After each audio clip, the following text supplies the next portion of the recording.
¿Qué tal? Muy bien, con la presión de hablar después del Luri, o sea que Vale.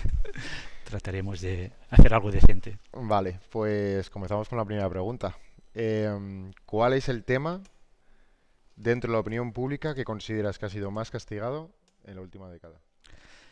En la última década significa desde el año 2012, estando en Cataluña, todo lo que hace referencia al proyecto independentista. O sea, cualquier crítica al proyecto independentista te llevaba o te lleva casi a la extranjerización, ¿no? A marginarte, a, no solo porque lo haya podido sentir yo, que yo soy un poco kamikaze y siempre he dicho, de hecho me he convertido en un procesólogo, solo hablo del procés. Hay datos que en Cataluña demuestran que hay una falta, o por lo menos hay una percepción de falta de libertad de expresión en una parte concreta de la población y no en otra. Es decir, los independentistas que siempre dicen que no tienen libertad, cuando les preguntan, pero ¿tú dices lo que quieres sobre política? Entonces dicen que sí. Sin embargo, más o menos en torno a la mitad de los no nacionalistas se sienten incómodos o tienen miedo a la hora de hablar de política en Cataluña. ¿Por qué crees que es eso? Bueno, espirales del silencio existen en todas las sociedades. Algunas espirales del silencio incluso son buenas. No. O sea, yo creo que no es una virtud decir a todas horas todo lo que piensas sobre todo. Sobre todo en una cena familiar no vas a comentar la camisa de tu cuñado o el pelo de tu suegra. La civilización también es limitarse, ¿no? Eh, pero en este caso, y a diferencia de otras espirales del silencio, de este fenómeno, ¿no?, que provoca incomodidad a la hora de hablar de un tema, en Cataluña es un fenómeno estimulado, inducido, incluso subvencionado desde la administración pública, desde el poder político. Como las políticas de identidad, el nacionalismo al final es un instrumento para conseguir o retener el poder a través de imponer cierto miedo al disidente, al que piensa diferente, a excluirlo del debate público. Porque las consecuencias de ese pensamiento, de salirte del pensamiento mayoritario, ¿cuáles son? Bueno, en el caso de las redes sociales, pues te encuentras a veces con estas las shitstorms, ¿no? Las tormentas de mierda, a veces subvencionadas, o sea, que fábricas de bots o perfiles falsos, no es el nombre técnico. Yo bueno, me he encontrado alguna vez, ¿no? Y la primera vez es desagradable, ¿no? Tener te vas a dormir, ¿no? Y ves toda la noche cómo se van encendiendo el móvil con las notificaciones, ¿no?, que te dicen de todo menos guapo, ¿no? Incluso a veces pues alguna cuestión personal y tal. Después, bueno, te acostumbras, incluso pues a veces dices, hoy no he conseguido motivar. No, pero es desagradable. Y sobre todo, en este caso en concreto, eh, claro, no se ejerce una violencia física, eh, pero sí un ambiente muy complicado. Esto lo hemos vivido todos como personas de nuestro entorno, razonables, rompiendo el mito sobre el nacionalismo. Personas viajadas, leídas, con carrera, máster, razonables en todos los ámbitos de la vida, en esta cuestión eran muy fanáticos. Y incluso mmm, con cuestiones que, bueno, esto es así, la ley es así, o la Unión Europea no ha dicho esto que tú dices. Muy fanáticos, muy emocionales sobre este tema, ¿no? Entonces, aquí muchas personas, incluso yo también lo he hecho, ¿no? Sobre todo pues en grupos de WhatsApp, ¿no? Pues al final de padres y madres lo que haces es dejarlo. Entonces, te sales porque el debate está roto, no, incluso mm, uh, el vocabulario está corrompido. No hablas de los mismos, o sea, al mismo concepto le otorgas significados tan diferentes que es muy difícil, ¿no?, el debate, ¿no? El concepto de democracia. Pues bueno, para algunos democracia es votar cualquier cosa en cualquier momento de cualquier manera, pero eso no es democracia. Tu evolución personal, desde que empezaste tu posición activista, en este caso, ¿cómo ha sido? O sea, ¿te daba cada vez menos miedo? ¿Ha habido momentos, va a picos? ¿Cómo...?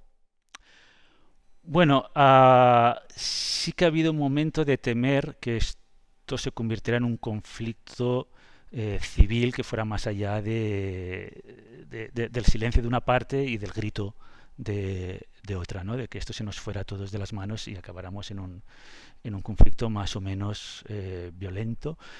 Sobre todo año 2014, cuando veías que había una parte de la población totalmente ilusionada sobre un proyecto que era mentira, que era una gran estafa, y pensaba, digo, bueno, cuando llegue el momento de la verdad y esta gente se frustre, y han invertido ahí pues muchos años, ¿no? De emociones, energías, incluso pues horas de su vida trabajando para un proyecto que en algún momento pues chocaría contra la realidad, pues si temías que el momento ese del choque, ¿no? Que no era el choque de trenes, sino el choque de una parte de la población contra la realidad, eh, degenerara en violencia.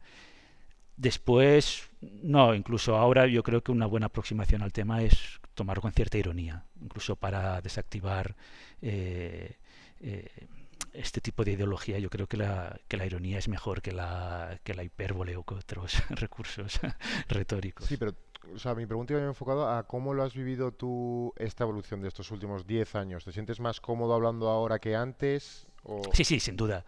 Sin duda. Yo creo que ahora ha habido en los últimos, digamos, 3, 4 años, una vez ha habido ese choque contra la realidad, la espiral del silencio incluso se ha situado en una parte del propio independentismo, ¿eh? O sea, aquellos que temen ser considerados unos traidores a la causa, ¿no? Esto, bueno, hablando con amigos que son independentistas, te reconocen, bueno, ahora me siento como te sentías tú hace unos años, porque hay unos que son más talibanes, son más radicales que nosotros, ¿no? Es la figura del hereje, ¿no? Casi, porque al final pues esto trasciende la ideología, es casi una religión secular con sus creencias, sus profetas y sus herejes, ¿no? Entonces, aquellos pues en el mundo de Esquerra Republicana, por ejemplo, ¿no? Bueno, que quieren pues o, sea, o que no son tan hiperventilados como el mundo Junts, pues ahora no dicen lo que piensan.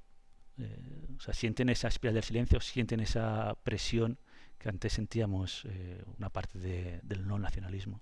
Y para cerrar, esa fórmula que has encontrado tú y que pues ha ido mejorando, o sea, que tú ahora eres capaz de decir lo que te apetezca, ¿qué le dirías? La pregunta que le hacía a Gregorio, si te sentaras con Twitter España y con ciertos reguladores de, oye, Hmm. creo que para mejorar la conversación en el espacio público hace falta esto.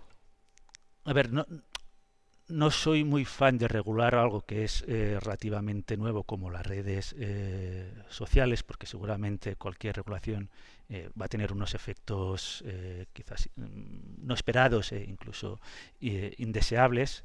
O sea, yo, por ejemplo, pues yo veo que Twitter crea un problema cuando fragmenta el espacio público, entonces bueno, pues nos va convirtiendo a todos en partes de pequeñas o grandes sectas, ¿no? Burbujas que dificultan mucho la conexión con otros. Entonces, bueno, pensaría algo para romper estas burbujas, igual sería peor, no lo sé, ¿no? Entonces igual quedaríamos para pegarnos en un descampado, entonces igual no es mejor no meterse y mantener estas burbujas. Yo creo que al final esto más que de la regulación dependerá de la responsabilidad individual. Al final nos vamos acostumbrando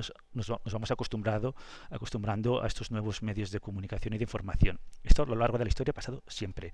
Cuando se ha introducido un nuevo medio de comunicación, ha creado una distorsión en el debate público, incluso una explosión política y social. Pasó con la imprenta, pasó con la radio. Y después de la explosión pues y de los conflictos que a veces se generan, las sociedades pues van viendo que todo lo que se dice en ese medio de comunicación no es verdad, ¿no? Y aprenden a responsabilizarse, ¿no?